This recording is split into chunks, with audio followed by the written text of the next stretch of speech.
You've said that the Mar-a-Lago documents case is the strongest against Trump. And there's new reporting, prosecutors have a recording from 2021 in which Trump acknowledged he knowingly retained documents that he knew were classified. If you were prosecuting him, or just given your experience, how would you use that evidence to help the case? How much does it help a case like that? Yeah, I once said without planning it, Lordy, I hope there are tapes. Yeah, and I've heard that. Not about this case, but yes, it's very applicable. I know, and I've heard that 1,000 times since.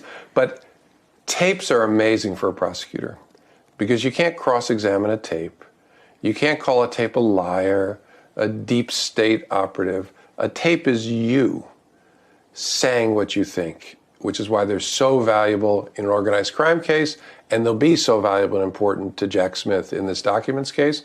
I don't know where the case will end up, but it makes it immeasurably stronger to have the subject of the investigation saying in a way that can't be impeached, no pun intended, with Trump, can't be criticized and undermined because it's coming from his own mouth.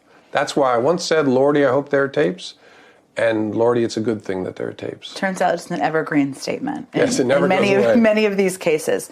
Knowing what you know about Trump and how he operates and acts, I mean, few people have, dove so closely into his mind in some ways. What advice would you give Jack Smith about how to approach this or what to be mindful of? I'm not sure that he needs any. I don't know Jack Smith, never met him, but he doesn't need any advice because he knows, because it's already started, that Trump comes for the rule of law, the system of justice, and the agencies with a flamethrower. He will come and try to criticize and attack your family, your witnesses. There are no limits to what he will try to do to obstruct an effort to hold him accountable. But I'm sure they're prepared for that.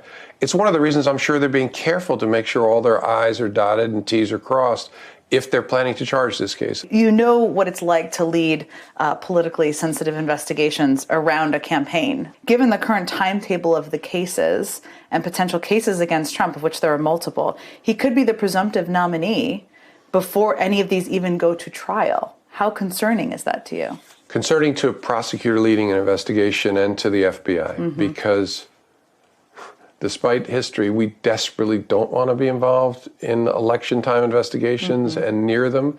And so they are feeling something else that won't be talked about publicly, but I just know the system. They're feeling intense pressure to move. So they're not in the position of making a charging decision next year when Donald Trump may be the nominee. So I think they are likely working very, very hard and trying to get ahead of where even the normal pace of an investigation might be. Can you envision a scenario where Trump manages to win back the White House and justice is delayed? I could. I don't want to, but I could. I mean, it's this crazy world that Donald Trump has dragged this country into, but he could be wearing an ankle bracelet while accepting the nomination at the Republican convention. And could be wearing an ankle bracelet and be elected in November. Yeah, we could have, it would be rejected if you put it in a script for a show, but you could have a president who is potentially incarcerated when he's elected president. So that would be weird and awkward. And it seems even crazy to be coming out of my mouth, but that's the situation we face. It looks like the Republicans will likely nominate someone who is under serious criminal investigation, is indicted, and who knows where that's going to lead us. But if he is elected and sworn in as a president, would they pause? Would the precedent be that they pause activity or consideration of these legal cases, or is that up to the jurisdiction of the law enforcement officials at the time? Yeah, there's no precedent whatsoever that I'm aware of. We've never contemplated electing again someone like Donald Trump, and so I don't know what would happen. The federal government doesn't control the Manhattan DA or the Fulton County DA, and so none of the normal traditions and norms around respecting the office of the presidency and not distracting the president with criminal charges at the federal level, none of those would be implicated. And I can't imagine a circumstance where the Department of Justice wouldn't, if they're going to charge him, wouldn't have done it so far in advance that we'd have a resolution before he took office. So do it in time, to do it this summer, not that you don't have insight into this, but do it this summer. That would mean that they could complete the cases before he would take office. Yes, I don't know anything, obviously, but I would predict your summer will be, don't plan any long vacations as a journalist. You've said that Trump poses a near existential threat to the rule of law. And this is something, similar language that I hear privately from national security officials, some people you and I both know, who will say this privately about what a second term could mean. But tell me a little bit about the specifics of what he could try to do. What do you mean by that? Well, think about what 4 years of a retribution presidency might look like. He could order the investigation and prosecution of individuals who he sees as enemies. I'm sure I'm on the enemies list, because the president constitutionally does oversee the executive branch entirely, which includes the Department of Justice, prosecutors and investigators. And so he could direct that individuals be pursued. He could also direct all kinds of other conduct that people would maybe take to court to try to stop. But who enforces court orders? Mm-hmm. Mostly the United States Marshals Service, which is in part of the executive branch and reports to the president.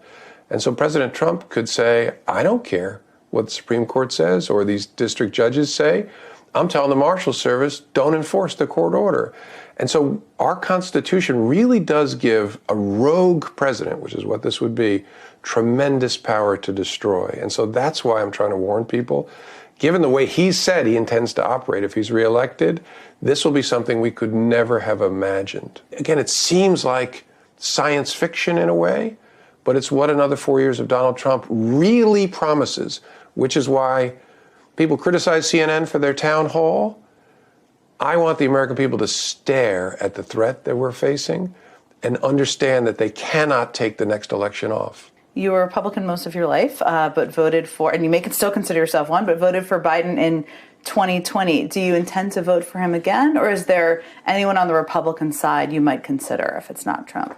It has to be Joe Biden.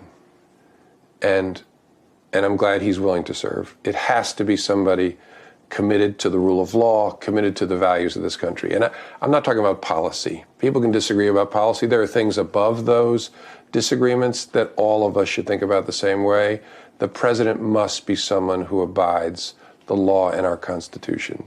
And there's no one else but Joe Biden. One of the focuses that seems to have faded from the headlines is the threat of Russia intervening in our electoral process and system. You know, Trump recently said that Ukraine wouldn't say if Ukraine should prevail over Russia.